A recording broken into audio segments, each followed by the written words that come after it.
But when things are going well, you don't want to be taking that credit. As a leader, the worst thing you can do in those moments is to say, didn't I do well? All the decisions I made, all the things that I've done have led this team to perform. It's not about that. It's about the hard work of the team and the individuals in that team. Hi, and welcome to Helping You Perform. I'm your host, Paul Teasdale. Over a career working with high-performing teams from across the globe, including 7 years working with Formula One team McLaren, I've learned a lot about what it takes to drive results. In this weekly podcast series, I'm going to be bringing you tips, tricks and insights from the world of Formula One that you can apply to your organisation for your high performance. Enjoy. Hi everybody and welcome to episode 26 of the Helping You Perform podcast. I hope you enjoyed last week's episode on burnout, and I referenced some material there from my good friend Jimmy Burrows and talked about burnout and what it means at the end of a season, in particular how that applies to the world of F1. If you haven't had a chance, go back and have a think about that and go back and listen to last week's episode. But I wanted to make this week's episode probably a short one actually, because I just wanted to touch on the fact that over the last few weeks, McLaren have really turned their performance around. Now, when I first joined McLaren, I'll often talk about this term, they were riding the crest of a slump. Things weren't going too well. It was into the Honda relationship with the engine. Things weren't happening. They were at the back of the grid. It was very demoralizing.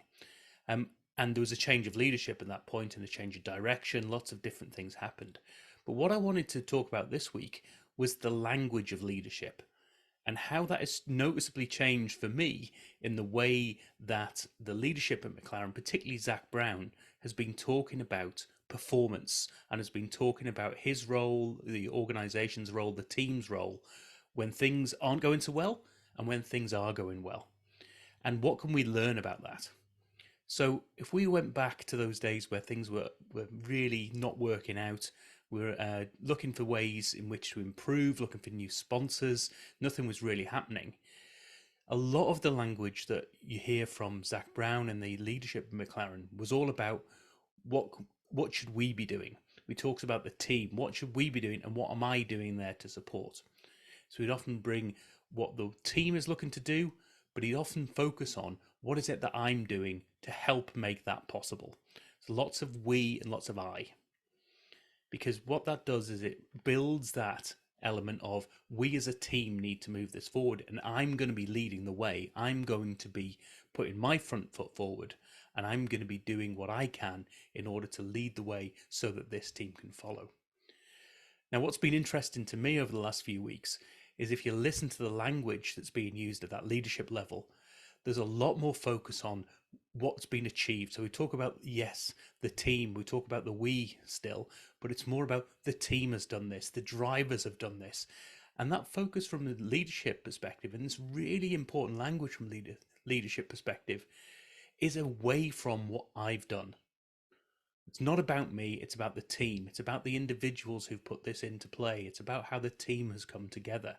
So you'll hear that language of we, they, he, she, we all, that team, that individual. It's very, very rarely about what I've done in order to get this achievement.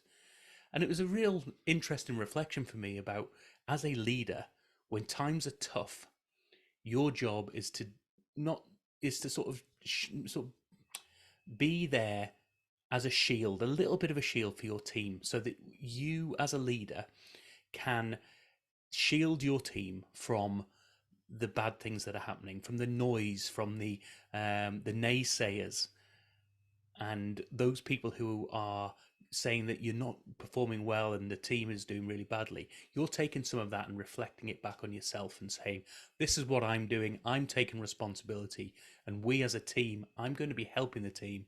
We as a team are going to move this forward. But when things are going well, you don't want to be taking that credit. As a leader, the worst thing you can do in those moments is to say, didn't I do well? All the decisions I made, all the things that I've done have led this team to perform. It's not about that. It's about the hard work of the team and the individuals in that team. So I want you to reflect on that. Are you doing that? So when the team isn't performing, are you talking about what you're doing about it and what we as a team can do about it and what you as an individual are going to do to support that and lead the way forward? And more importantly, when things are going really well and you're on the up and up, are you putting that praise back on the team and on the individuals for what they've achieved? Because it's not about you in those moments. So just a bit of a reflection as to what language are you using when it comes to the performance of your team? What are you taking on for yourself? And what are you reflecting back to your team and what your team have achieved? So that's something that you can go off and do. Make note of the kind of language you're using or the kind of language the leaders in your organization are using, and run some little experiments. Try to just say things in a slightly different way. Find new, nuanced ways of just testing that message in a different format and see how that helps you and your team perform. As always, I'd love to have a chat about this. Reach out to me through the website, paulteasdale.co.uk, and I'd love to help you to see where we can take this and help you perform. I'll see you in the next episode. Thank you for listening to this episode of the Helping You Perform podcast. If you found value in this episode, please take a moment to like, share, or review the podcast. You can reach out to me at any time, either through LinkedIn or through my website at www.paulteasdale.co.uk. I look forward to speaking to you in the next episode.